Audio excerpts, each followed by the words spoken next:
As someone who works for the church, oftentimes I get asked some tough moral questions, especially questions about sexual morality. And for me, it's always helpful when answering those questions or engaging with those tough issues that people deal with, that we first get to the root and foundation of those questions, which is what we're talking about in today's episode. The question, what does it mean to be human?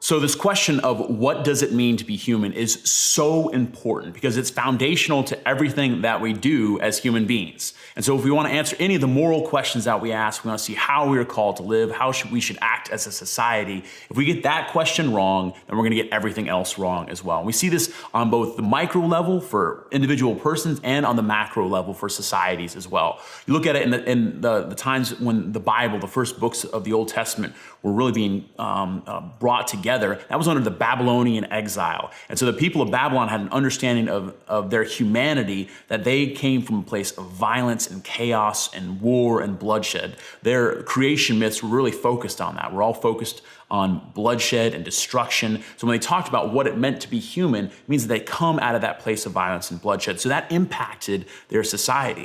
If we look around in the 20th century, we had certain movements that rose up that brought tremendous death and destruction. We think of the Nazi regime. Now, before the Nazis were a regime, they were an understanding of the human person. They were an anthropology, where they thought that what it meant to be human, your worth, your value as a human person was if you were part of the Aryan race.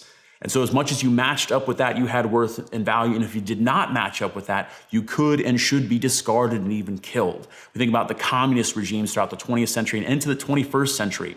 And their understanding of your worth and value as a human person was what could you give to the state. And so your life and your rights can and will be trampled upon in order to benefit the state. If you think about the world that I've grown up in, or world that we see around us today, which is kind of a hedonistic culture, which says that what you should do, what it means to be human, is to do what makes you feel good, to do whatever makes you feel good, to just find pleasure in all things. So the reality of the way that we answer that question impacts the way that we live, which is why I love that St. John Paul II in the Theology of the Body points us back to this foundation of who we are as human persons. In one of his early documents, St. John Paul II, in talking about that question, about what it means to be a human person, he says the human person cannot live without love.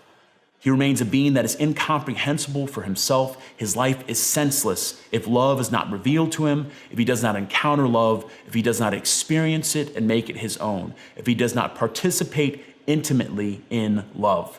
So the answer to that question, that fundamental question that St. John Paul II and the church brings to every single one of us, is that you were made out of love and you were made for love. And your humanity is found and fulfilled in the way that you give and receive love. And it's because of that love that you and I were made for glory.